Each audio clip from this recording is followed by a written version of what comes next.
So today we are going to be talking about this worrying trend of international medical doctors who have become GIC licensed struggling to get jobs. And it is so bad that some persons, even after a year or two of becoming GMC licensed, are still struggling to get jobs in the UK.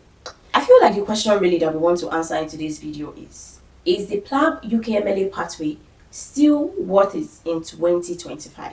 I feel like this is a very important question for us to answer, and so that people can be guided in their decision henceforth in terms of relocating to practice medicine in the UK. So if this is a discussion that actually interests you, then come along with us, because in this video today I'm going to be sharing the information that I have available about all of this.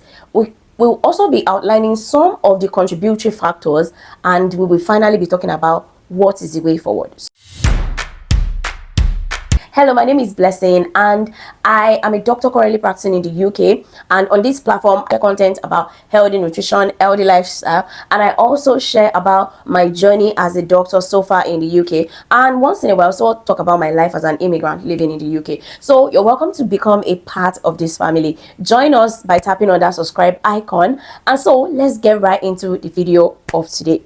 If you are current with the situation of things, you will know that immigration has been a very popular topic in the media in recent times in the UK. So there's been a lot of talk around immigration policies, about immigrants, about international healthcare professionals. There's been a whole lot of talk about it, and I think that based on all of this discussion, it's actually going in a particular direction, and which is likely that maybe some policies, and I think it's already started happening, a lot of immigration policies are going to be rolled out like in the future, and we don't know what it is going to be like. So I'm just trying to create this video so that anybody in this category should be well informed and be guided as they go about making their decisions. So now a lot of persons have actually come to say that they have been struggling to get jobs. You hear people say, I have applied for over 500 jobs and every day I keep getting rejection. I actually went through it. I remember after my Plab, it took me a while to become GMC licensed. Eventually, when I became GMC licensed and it was time to start looking for jobs, oh my God, I kept applying, and every morning I wake up to rejection. And at some point I was like, okay, I'm done. I'm not doing this. This is already beginning to affect my mental health. But then thankfully my husband kept encouraging me that, okay, babe, just keep applying. And a lot of other friends to keep telling you, just keep doing it.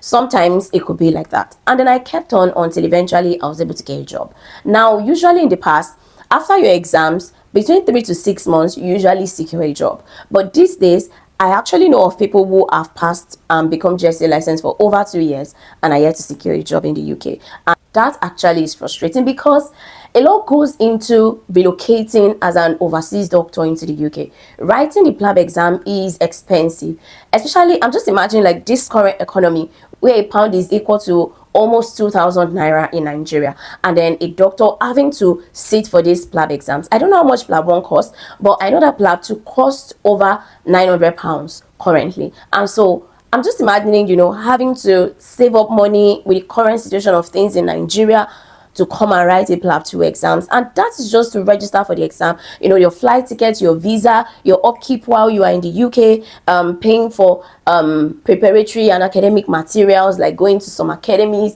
A whole lot of that are costs that you have to cover, and they are quite a whole lot of money. So I'm just imagining somebody now preparing for a Plab 2 exams. It's a huge financial investment, and then after making all of this, you are not able to secure a job afterwards. I think the financial investment, the physical investment, the mental investment, it can actually be quite traumatic for anyone who is going through that situation.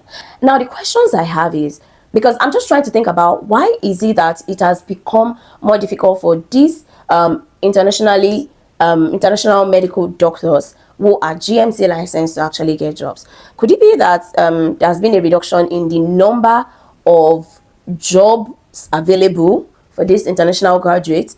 Or could it be that maybe the NHS, or the UK health system, is already saturated with doctors and doesn't really need doctors?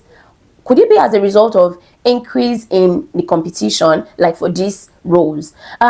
So I'm just going to be talking about some of the available information to answer some of these questions that I have just raised. So now, about the UK health system being saturated, I wouldn't think that that is the situation, because you still hear, a lot of, recently, I'm sure everyone knows about the NHS waiting list, and especially I know that involves more of like senior doctors, like consultants and all of that, but I still think that the system is not saturated with doctors. The NHS still needs doctors. However, the amount of doctors that is needed is what I don't know. Maybe compared to before now, maybe they needed more doctors compared to now, and maybe that was why it was easier for doctors to get these roles back then compared to now. That could be the situation. I am not entirely sure. Now, the next question too, could it be that there is a lot of competition for the available roles? Now, I actually found that statistics show that the number of international medical graduates who sat for the Plab 2 exam in 2024 was over 15,000, and over 12,000 became GMC licensed in 2024. And I feel like that's quite a huge number. But is there enough job to go around for this huge number of people? I am not exactly sure if that, but we cannot actually put aside the fact that a lot of doctors are sitting for these exams, becoming GMC qualified, and definitely hoping to get into the UK health system, and so probably making the job much more competitive compared to what it used to be before. And now over to the third question, which could be that, could it be that the number of job roles available have been reduced? So I tried checking Track Job. So Track Job is like a major site, a popular site where you search for jobs as medical professionals, for jobs available within the NHS. So I tried looking at the Track Job today, and then I realized that compared to what it used to be before, I think the number of jobs have actually reduced on Track Job.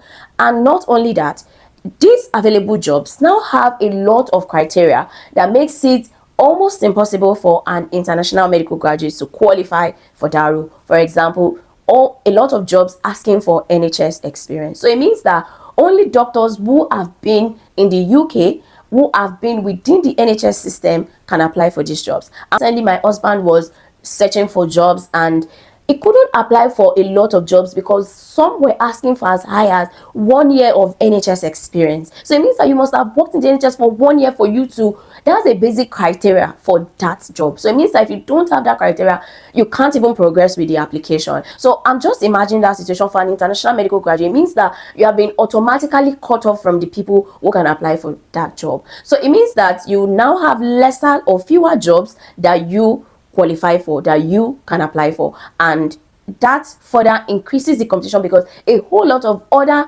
international medical graduates are competing for these fewer roles that are available. I also feel like a lot of things are changing in the NHS system that could be contributing to this issue. For example, recently there's been an influx of physician associates into the health system. So the thing is, in the past, the physician associates have always been there, but I think recently there's been an influx of this category of healthcare workers into the NHS system, and I think it's actually an intentional effort of the UK government trying to reduce over reliance of the health system on international medical professionals, and government has been working to come up with ways by which this over reliance can be reduced. And I think one of them is to generate health workers within the UK system itself. And I think one of the ways that is being achieved is by bringing the physician associates more into the NHS system in order to take up some roles. And I think that because of that, it has also reduced the roles available to junior doctors. And so I feel like with these physician associates taking up a lot of roles, it's probably going to eventually reduce the jobs available to junior doctors. I feel like in a way it's probably cutting down, it's going to lead to a reduction in the number of doctors that is needed to work within a particular health setting. So I feel that that could also be contributing to it. Now, it's becoming much more clearer that the government is intentionally trying to reduce the over-reliance of the system on international medical graduates. For example, as from next month, April, the cost of COS is going to increase by over 120%. Yes, much more than, like, higher than double of what the price used to be. And all of this is actually because the government is trying to discourage employers from employing professionals from abroad. So I know that with this current difficulty, like maybe over the last 1 year, when it has become much more difficult to get like roles like trust grade roles, clinical fellow roles that a lot of international doctors usually take up in the past, to come into the system, get a little bit of NHS experience, and then decide if they wanted to go into training. A lot of these international medical graduates are beginning to explore the alternative, which is to come in for training. Now recently there's also been a lot of talk around international medical graduates coming in directly into the UK for training. However, we know that this is actually what happens in the US. You write your USMLE, and if you qualify, you actually start training in the US, and I don't think there's been a lot of issues around that. There's been a lot of concerns raised about this recently because a lot of locally trained medical graduates are struggling to get into residency training because a lot of the training slots are being taken by international medical graduates. And so BMA came up with a proposition recently to address this issue, and based on the most recent statements that the BMA has made about this matter, I think that the part that the BMA is now sticking to or wants to achieve is to qualify for residency. It's to be either the locally trained medical graduates or international medical graduates with at least 2 years of NHS experience. So if you don't have 2 years of NHS experience as an IMG, you can't even get into training, if I really understand what that statement says. So if that is going to become the decision, nothing has been said. The government hasn't come out to say, okay, this is definitely what we are going to do. All of these are still discussions going on, propositions and a whole lot of that. But let's just say eventually these actually become effective. So it means that for as an international medical graduate, you have to get into the UK and have at least 2 years NHS experience before you can get into training. So that automatically shuts down the MSRA pathway too for these internationally medical trained doctors. Now, what is the way forward from here? So I think I want to start with the fact that, see, policies change a lot in the UK and policies influence a lot of things. I feel like more immigration policies are still going to be rolled out in the coming months, and a lot of changes might eventually happen to immigration and also the ability of international professionals to be able to come into the UK to practice. I think this is the time to begin to consider alternative pathways. So let's say if you're somebody that you have already gone far in the old Plab pathway, maybe you're already at the level of you're preparing for your Plab 2 exams, or that you have even written your Plab 2 exam, your GMC license, and you're just hoping to get a job, then I would say continue to prepare for MSRA and continue to also apply for jobs, such that it could happen, it might eventually happen, and you will get a job, or you'll be able to come in through the MSRA pathway. For now, it has not been affected, so you can continue to prepare for exams. Continue with whatever it is you're doing while you are considering an alternative. If you're not able to get a job in the UK, what would you do? Start asking yourself that question and start making plans in that direction. But if peradventure you have not started at all, or maybe you're at the level where you can still, look away from everything you have done, then like you don't mind starting afresh, then I would think that this is the point where you should start considering other pathways. A lot of doctors are also moving to Australia. I think there's some talks about New Zealand recently. Some guys are going to the US. So maybe you should begin to consider those alternative pathways rather than investing so much time, effort, and resources into the Plab pathway only for you not to be able to eventually come into the UK to practice. Then also, another thing I would advise at this point is you can also start the Plab pathway, but then do that side by side with residency training. Start residency training in your own country. And the reason I say that is because so that whatever happens, if for any reasons you're not able to get maybe trust grade roles like junior roles, with as you gain expertise in residency, maybe at the level of a senior registrar, you will be able to take up middle grade roles, which are relatively more available compared to the junior roles. I don't know if this is just the MSRA pathway. I don't know if it's going to affect the other pathways like the MRCP and maybe some other pathways like that. So with the current situation of things, nothing is really guaranteed.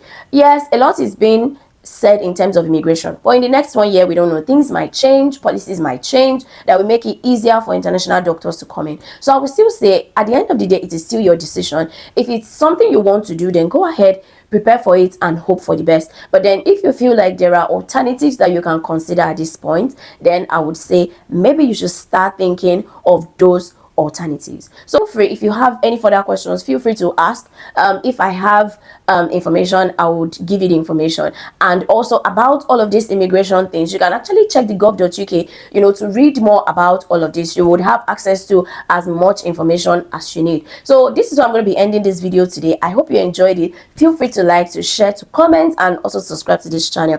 Until I see you again, take care. Bye.